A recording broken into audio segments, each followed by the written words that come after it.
La radio es el medio de comunicación que pone al mundo en permanente contacto. Desde este momento, usted está en contacto con Frecuencia al Día, su programa de comunicaciones, tecnologías, radioafición y el maravilloso mundo de las ondas cortas. Frecuencia al Día. Frecuencia al Día.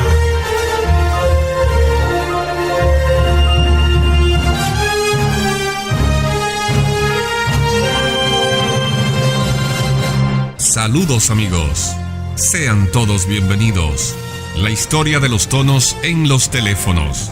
En esta entrega, el origen del sonido que escuchamos al marcar en los teléfonos. Referencias históricas y tecnológicas para explicar cómo los tonos de marcación y el sistema de pulsos evolucionaron hasta convertirse en los sonidos modernos de llamada que usamos hoy.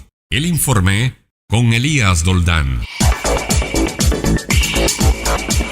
Hace muchos años, allá por los 1890 o 1900, en Estados Unidos nacían los primeros sistemas telefónicos.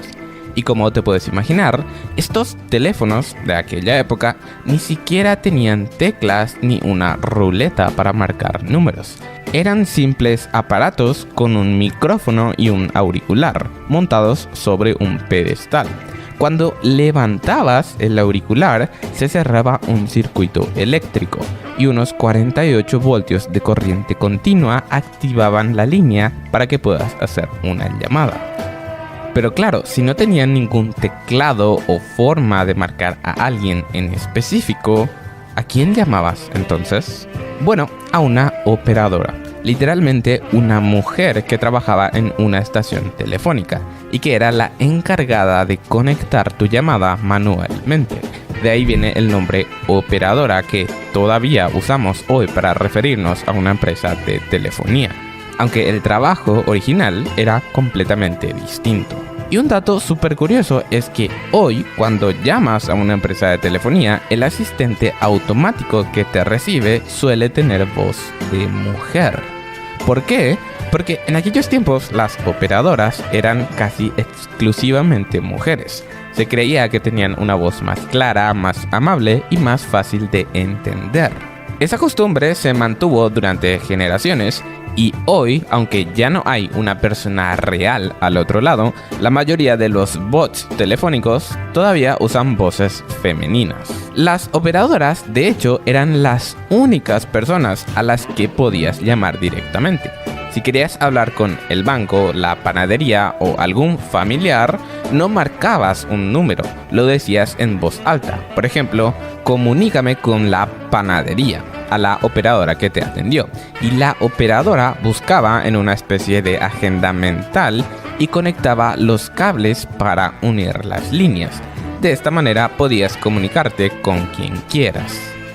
Este sistema funcionó durante un tiempo, pero a medida que más gente tenía teléfono, el número de llamadas crecía de forma exponencial. Para que te des una idea, en su punto más alto había casi 1 millón de operadoras telefónicas en solo Estados Unidos. El número era impresionante. Y lo más loco es que si el sistema seguía creciendo al mismo ritmo, tarde o temprano casi todas las mujeres jóvenes del país iban a terminar trabajando como operadoras. No era sostenible, había que automatizar el sistema. Y acá entra en escena un personaje muy particular e importante, Almond Strower. Strower era un director de funeraria en Kansas City, Estados Unidos, a finales del siglo XIX. Según la versión más popular de la historia, empezó a notar que estaba perdiendo clientes misteriosamente, porque muchas familias que intentaban llamarlo no lograban comunicarse con su funeraria. Pronto descubrió que una de las operadoras telefónicas locales, que era pariente de su competencia, otra funeraria, estaba desviando las llamadas intencionalmente hacia el negocio rival. Esto, por supuesto, lo enfureció. Entonces pensó: si las llamadas pueden ser manipuladas por una persona, ¿por qué no inventar un sistema que las dirija automáticamente sin intervención humana? Y así, en 1891 patentó el primer sistema de conmutación automática telefónica, lo que más tarde evolucionaría al sistema de discado automático, el teléfono con ruleta que todos conocemos. Aunque no era ingeniero, contrató a técnicos y colaboró en el diseño, y su idea fue tan buena que sentó las bases para las centrales automáticas modernas. Era una especie de ruleta mecánica. Girabas el disco hasta el número deseado, lo soltabas y el teléfono generaba una serie de pulsos eléctricos que indicaban a la central qué número estabas marcando. Así nació el famoso teléfono con la ruleta de números, que se volvió un ícono durante gran parte del siglo XX. Este nuevo sistema fue un gran avance, más rápido, más privado y mucho más escalable. Ya no era necesario que una operadora conecte dos cables manualmente, y el número de trabajadoras y horas de trabajo disminuyó considerablemente. Pero aunque fue una gran innovación, este sistema también tenía sus limitaciones. Para empezar, era lento. Si marcabas un número largo, como por ejemplo el 9, el disco tardaba bastante en volver a su posición original, y cada número generaba una cantidad diferente de pulsos eléctricos. Esto hacía que la comunicación entre el teléfono y la central fuera más propensa a errores, especialmente si la línea tenía interferencia. Y por si fuera poco, el mecanismo físico podía romperse o trabarse, lo cual no era raro con el uso constante. Era un sistema mecánico, analógico, limitado. Funcionaba, pero necesitaba evolucionar. Y así fue como en los años 60 llegó una nueva forma de marcar números, más rápida, más precisa, y que además hacía sonido, y vos lo conoces muy bien. Cada vez que marcas un número en un teléfono, ya sea fijo o incluso en algunos celulares, escuchas un beep, ¿cierto? Pero no es un sonido cualquiera. Cada tecla que tocas emite una combinación de dos tonos distintos. Y esto no es casualidad. Es un sistema que se llama DTMF, por sus siglas en inglés, Dual Tone Multi-Frequency, o sea, doble tono de frecuencia múltiple. La idea es simple pero genial. Cada número del teclado se asocia a dos frecuencias distintas, una frecuencia alta y una frecuencia baja. Cuando apretas una tecla, el teléfono emite ambos tonos al mismo tiempo. Por ejemplo, si marcas el número 5, estás escuchando dos frecuencias mezcladas, y la central telefónica las reconoce al instante. Y sí, te estarás preguntando, ¿por qué dos tonos? Porque si se usara un solo tono por tecla, sería mucho más fácil que se confundiera con cualquier otro ruido o interferencia. Pero al usar dos frecuencias muy específicas a la vez, la combinación es única para cada tecla, y eso hace que el sistema sea mucho más confiable y rápido. Esta tecnología fue introducida oficialmente en 1963 por Bell System y comercialmente se conoció como Touch Tone. Fue un salto gigante. Ya no necesitabas un disco mecánico girando lentamente, bastaba con tocar una tecla y el sonido viajaba por la línea a la velocidad del audio. Mucho más rápido, mucho más limpio y mucho más moderno. Pero lo más importante es que esta tecnología cambió por completo la forma en que interactuábamos con la red telefónica. Antes, con los pulsos del disco, solo podías marcar un número al inicio de la llamada y listo. Pero con el DTMF, el teléfono podía seguir enviando tonos incluso después de que la llamada ya había empezado. Y eso abrió una puerta completamente nueva. La posibilidad de comunicarse no solo con personas, sino también con máquinas. Es gracias a esto que hoy podemos interactuar con sistemas automáticos, como cuando llamas a una empresa y escuchas marque 1 para atención al cliente o marque 2 para soporte técnico. Estas opciones funcionan porque cuando tocas una tecla, el sistema detecta el tono exacto que generó tu teléfono y responde en consecuencia. Algo así como un código secreto hecho de sonidos, pero que todos conocemos. Y aunque no lo pensemos, esto fue el primer paso hacia la automatización del servicio al cliente, mucho antes que los bots, las apps o los chats con inteligencia artificial. Fue la primera vez que el teléfono no solo servía para hablar, sino también para dar órdenes. Y todo gracias a estos pequeños sonidos. Y ahora, tal vez estés preguntándote, pero si hoy todo está digitalizado, ¿por qué los teléfonos modernos todavía hacen ese sonido cuando marcamos? Bueno, la respuesta es que el sistema DTMF todavía se usa.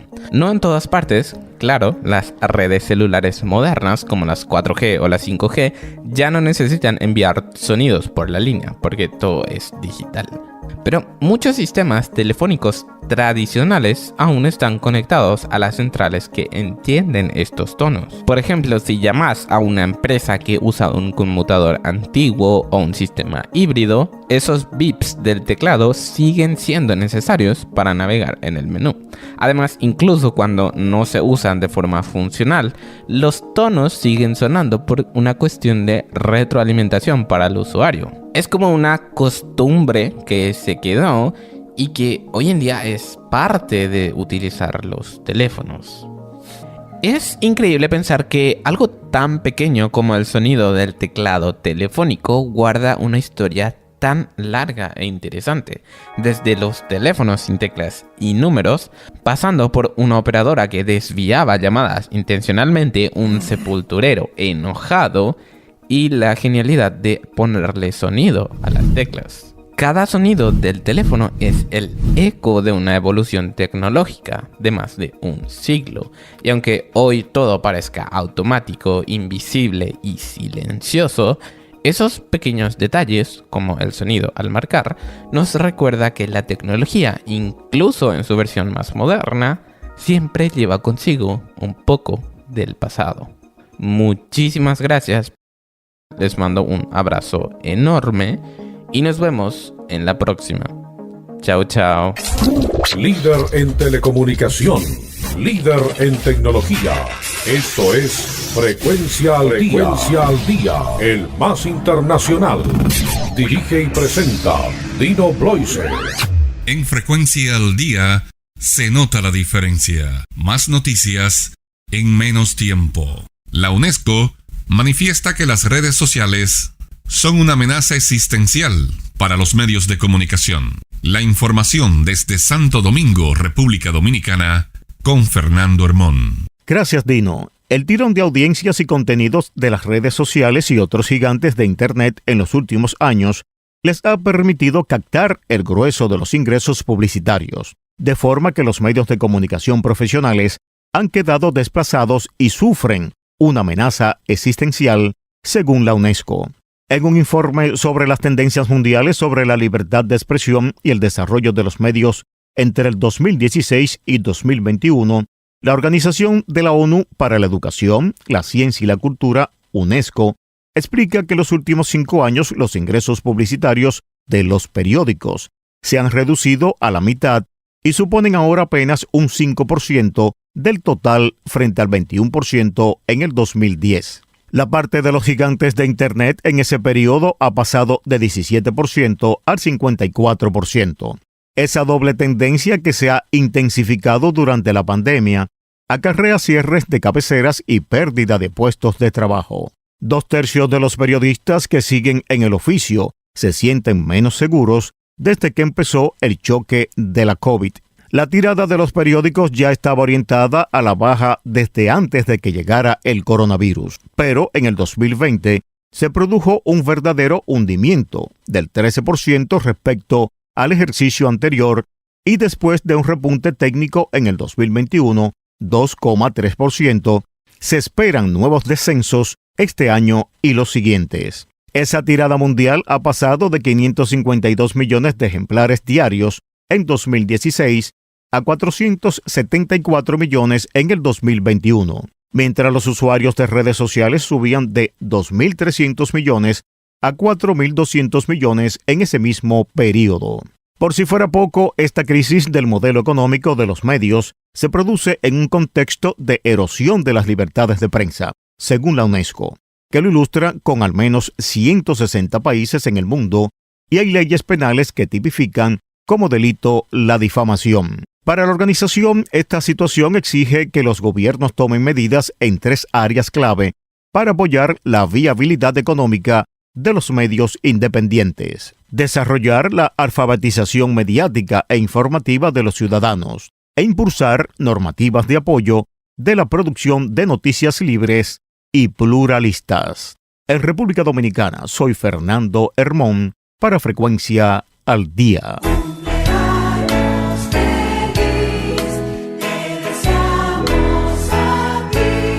En Frecuencia al Día vamos a los saludos para los amigos que se encuentran de cumpleaños. En esta ocasión saludamos en Brasil el día 2 a Antonio Avelino, el día 3 en Italia a Pepino Tarquini, el día 4 en Uruguay a Daniel Muñoz Facioli, el día 4 en República Dominicana a Miguel Minier, el día 10 en Colombia a César Rodríguez, en la República Dominicana el día 11 a Germán Dominici, el día 12 en Chile a Héctor Frías, el día 13 en Colombia a Fernando Fuenmayor, el día 17 en los Estados Unidos a Alexis Zúñiga Alemán, el día 19 en la República Dominicana a Tito Díaz, el día 20 en Chile a Pascual Abarca, el día 21 en Chile a Luis Valderas, el día 21 en los Estados Unidos a Julio Lemois, el día 21 en España a Mateo Riera, el día 22 en Argentina a Leonardo Lieberman,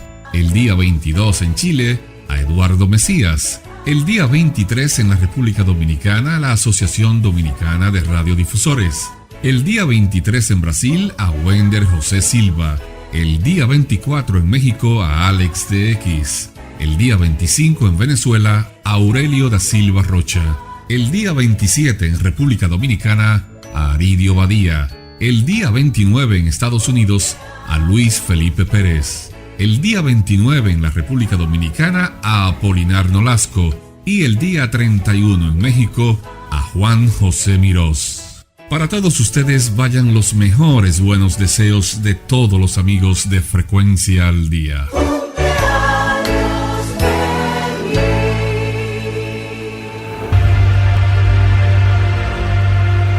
El universo avanza y con él la manera de comunicarnos. La sensación de imaginar todo lo que escuchamos por radio ya es una realidad. Hoy, nuestras señales se expandieron, mostrándote todas las caras de la realidad en un universo. Frecuencia al Día, el más internacional. Dirige y presenta Dino Bloise. Seguimos avanzando en esta edición. Tiempo para presentar a Luis Gerardo Loyola desde México. Gracias, Dino. Emisoras religiosas presentan propuesta para frenar aumento en regalías digitales. El Comité Nacional de Licencias Musicales para Emisoras Religiosas, NRBMLC por sus siglas en inglés, presentó una propuesta revisada por la Junta de Regalías por Derechos de Autor, CRBJ, con el objetivo de reducir los costos de transmisión para el periodo 2026-2030. Esta acción forma parte del procedimiento Web Sexto, que define las tarifas para la transmisión de música por Internet. La propuesta plantea una tarifa fija de 0,0021 centavos de dólar por hora agregada de sintonización musical, ATH, similar a lo que pagan actualmente las emisoras afiliadas a National Public Radio, NPR. Además, NRBMLC sugiere un aumento global en la tarifa mínima anual por estación, $800 en 2026 hasta llegar a $1,000 en 2030. También aboga porque las emisoras con licencia independiente puedan reportarse por separado, aunque no establece una tarifa específica para oyentes que superen el nuevo umbral, insistiendo en que debe ser menor a la de plataformas comerciales. Estas medidas buscan ofrecer condiciones más equitativas frente a otras negociaciones ya avanzadas por Sound Exchange, como las revisadas como la radio pública y emisoras universitarias. Mientras tanto, las conversaciones con SiriusXM y Pandora siguen abiertas, con énfasis en mejorar la transparencia en la auditoría de regalías. Tras años de disputas legales, ¿lograrán finalmente las emisoras religiosas obtener un esquema tarifario más justo? Esta nota fue realizada con base en un artículo publicado por Inside Radio y publicado por radionotas.com. Solicitado Royola, Frecuencia al Día, México.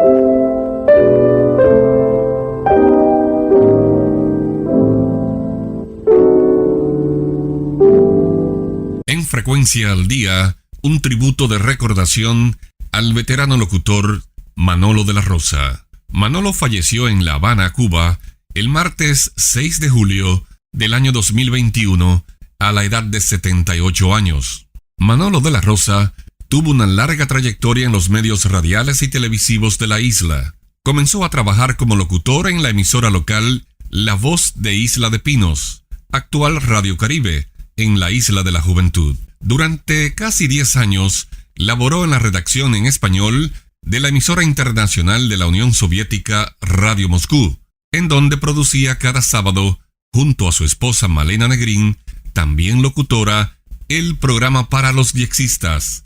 ¿Y ahora? Para los diexistas. A cargo de Manolo de la Rosa.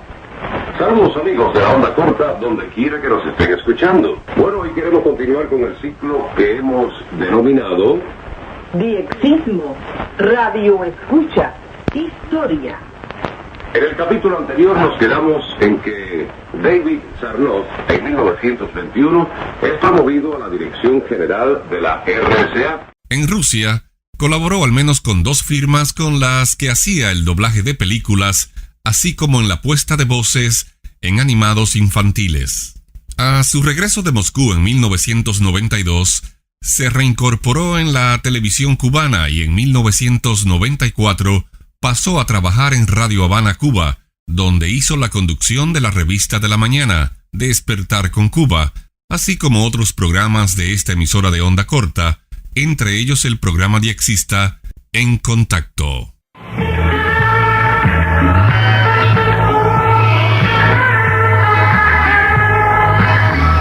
Hablando de diexismo con Manolo de la Rosa.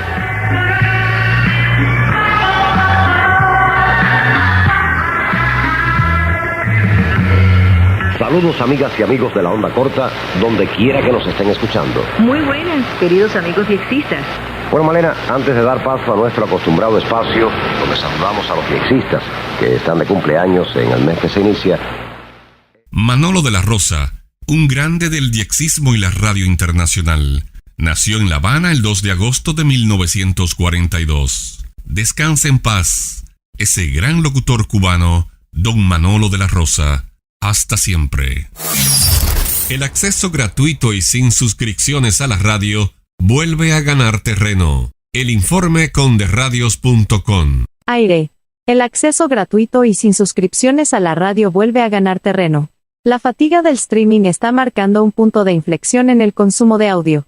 A medida que crecen las preocupaciones económicas, más usuarios están optando por simplificar su vida digital. Según Edison Research, el gasto mensual promedio en streaming cayó un 23% y el número de personas que pagan por más de 2 servicios de audio se redujo del 13% al 6% en solo 3 años. El comportamiento de los oyentes revela una tendencia clara: menos plataformas, menos pagos, más intención.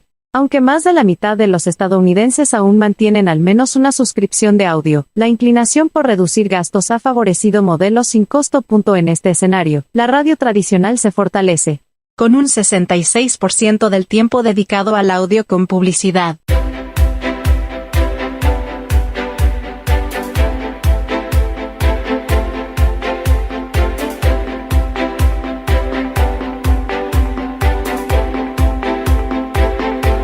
En Frecuencia al Día, un tributo de recordación a Marta Flores, la reina de la noche. Marta Flores, una de las figuras cimeras del exilio cubano, quien durante décadas cautivó con su carisma y entrega a los oyentes de la radio hispana de Miami, falleció la mañana del sábado 18 de julio del año 2020, a los 92 años de edad. En Univisión Radio se desempeñó como locutora y periodista de Radio Mambí, 710 AM, con su programa La Noche y Usted. Flores nació en Cárdenas, provincia de Matanzas, Cuba, el 27 de diciembre de 1928. Marta convirtió su trabajo de la radio en una vocación al servicio del público. Homenaje póstumo a Marta Flores, la inolvidable reina de la noche, pionera de la radio cubana en Miami. Su legado vivirá por siempre en la historia de la radio en español en los Estados Unidos de América.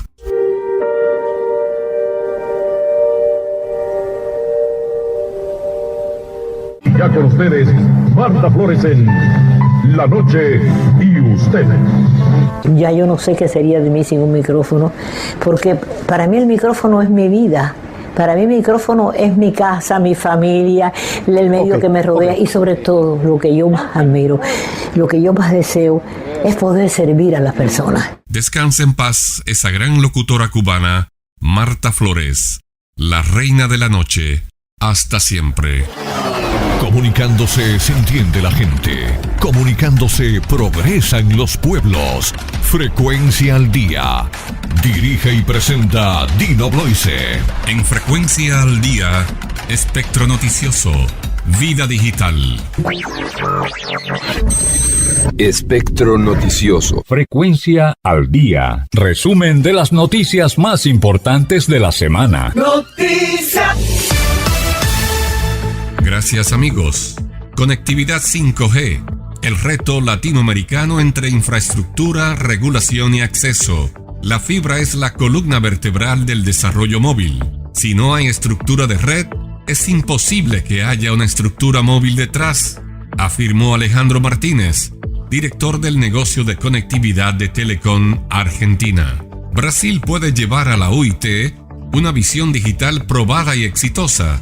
De la mano de Carlos Baigori, presidente de la Agencia Nacional de Telecomunicaciones, Brasil busca una silla en la Unión Internacional de Telecomunicaciones, desde la cual promovería una visión latinoamericana sobre las mejores prácticas necesarias para impulsar el desarrollo digital. La infraestructura digital se perfila como un eje clave para atraer inversiones en América Latina. Al cierre del Congreso Latinoamericano de Transformación Digital 2025 en la Ciudad de México, una idea se repitió como un eco. Sin una infraestructura digital sólida, no hay desarrollo posible, ni inclusión ni inversiones. Pero con ella, y con políticas adecuadas, América Latina puede redibujar su destino económico. Amazon Prime llega a Colombia. A nivel global, esta empresa posee más de 1,5 millones de trabajadores y se le considera la pionera en el comercio por Internet. En 2022 generó casi 300,000 millones y se estima que cada repartidor, al menos en Estados Unidos, entrega entre 150 y 300 paquetes cada día, una cifra que lo posiciona como el mayor marketplace del mundo, ofreciendo desde cepillos para el cabello hasta videoconsolas. El Ministerio de Ciencia, Innovación, Tecnología y Telecomunicaciones de Costa Rica presentó un documento recomendatorio que establece líneas de acción para impulsar la formación de talento en la materia a nivel gobierno, academia, empresas y organizaciones de la sociedad civil. Levantamos campamento. Por hoy finaliza esta edición. Dino Bloise, Frecuencia al Día. Volveremos la próxima semana por esta misma emisora. Frecuencia al Día.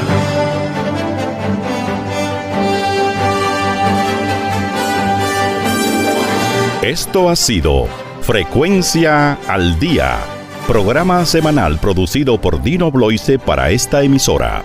Frecuencia al Día es un espacio informativo sobre temas del mundo de los medios de comunicación y la escucha de emisoras de onda corta. Frecuencia al Día. Frecuencia al Día.